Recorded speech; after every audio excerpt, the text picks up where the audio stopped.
तो कान अगर मैं इधर से पकड़ लूँ या फिर कान मैं इधर से हाथ घुमा के पकड़ लूँ, तो मसला ये है कि मैंने कान ही पकड़ना है। तो नए टैक्स नहीं लगाए जा रहे, लेकिन जिसमें सब्सिडी थी या छूट थी, उन टैक्सेस को जब ख़त्म किया जाएगा तो महंगाई ऑटोमेटिकली बढ़ जाएगी। ये कहा गया कि 4 रुपये हर महीने पेट्रोलियम लेवी में इजाफा किया जाएगा तो पेट्रोल ऑटोमेटिकली बढ़ेगा। जब पेट्रोलियम मसनूआत की कीमतों में इजाफा होगा तो आपकी बिजली भी महंगी होगी, क्योंकि आप बिजली भी पेट्रोल से बना रहे हैं।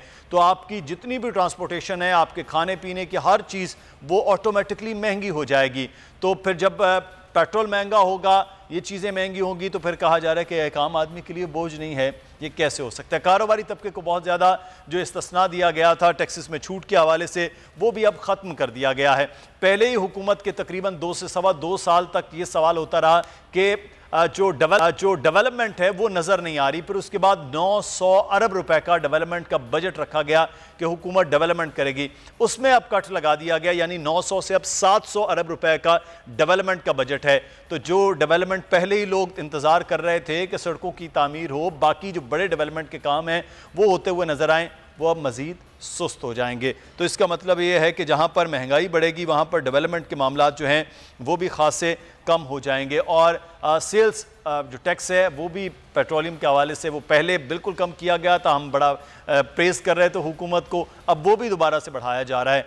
तो टैक्स की छूट जो है जितनी थी वो अब ख़त्म हो रही है। तो मिनी बजट जो है वो अब जितना सख्त होगा हुकूमत के लिए, उतनी मुश्किलात भी पैदा करेगा, क्योंकि जनवरी में ये बजट मंजूर कर रहे हैं। 12 जनवरी को मीटिंग हो रही है IMF के साथ, और उसके बाद मार्च में जाकर खैबर पख्तूनख्वा के बाकी हिस्सों और पंजाब में बल्दियाती इलेक्शन की तैयारी हो रही है। तो हुकूमत क्या इसके लिए भी फिर तैयार है कि वोट नहीं मिलना है? हम बात करेंगे। नज़ीर लगारी साहब हमारे साथ मौजूद हैं, सीनियर सहाफ़ी तजकार एडिटर इन चीफ। बोले लगारी साहब, मिनी बजट आ नहीं रहा, तकरीबन बस आ ही गया है। तो अब जब मिनी बजट आ ही गया है तो उसके लिए फिर अवाम, मेरा ख्याल है सर लगारी साहब, अवाम तैयार है वो किसी भी तरह के सख्त से सख्त फैसले, सख्त से सख्त माहौल में भी अब जीना सीख चुकी है, क्योंकि इमरान खान साहब कह रहे हैं कि आपने घबराना नहीं है। जी हाँ, लोग घबरा नहीं रहे हैं, लेकिन घबराहट की तरफ हैं। और हम जो हुक्मरान ये समझ रहे हैं कि अवाम की क़ुव्वत इरादी को तोड़ दिया गया है। जिस तरह से हुक्मरान अशराफ ये समझ रही है कि हमने सियासतदानों को और अपोजिशन को इंगेज कर लिया है मुकदमात में और मुख्तलिफ़ चीज़ों में, इस तरह से जो है वो बाहर नहीं आ सकते हैं। फिर ऐसा होता है कि एक अनारकी होती है, और दुनिया भर में ऐसा हुआ है। आपकी वो इकोलॉजी नहीं रही है, आपकी वो डेमोग्राफी नहीं रही है जो पहले हुआ करती थी, जो रिजेस्ट नहीं करती थी।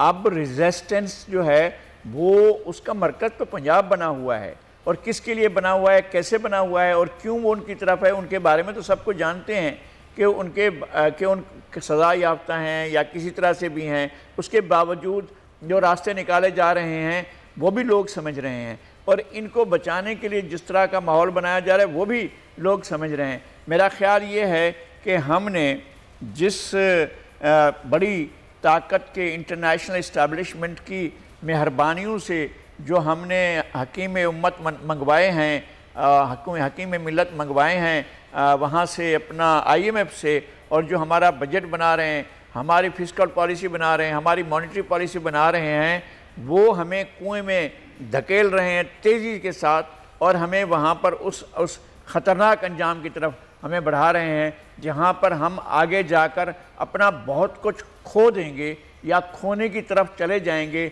और फिर हमें बहुत से सवालात, अभी भी हमारी जो मालियाती सोवरेनिटी है वो एग्जिस्ट नहीं करती है, वो डिक्टेशन पर चल रही है। जहाँ से आता है कि जनाब ये टैक्स लगाया जाए, वहाँ से ये टैक्स लगाते हैं। जहाँ से छूट की मोहलत मिलती है छूट देते हैं, अब छूट की मोहलत भी नहीं दी जा रही है। और लोगों का, अगर आपने टैक्स लगाना है डायरेक्ट टैक्स लगाए ना। फिर ये क्या बात हुई कि जनाब आप इनडायरेक्ट टैक्सेस को आप लोगों के ऊपर मुसलत करते हैं, और लोग जो हैं वो इस मामले में परेशान रहते हैं। अल्टीमेट आपका जो भी कुछ होगा वो कंज्यूमर के पास आएगा, भुगतना कंज्यूमर है, कंज्यूमर आम आदमी है।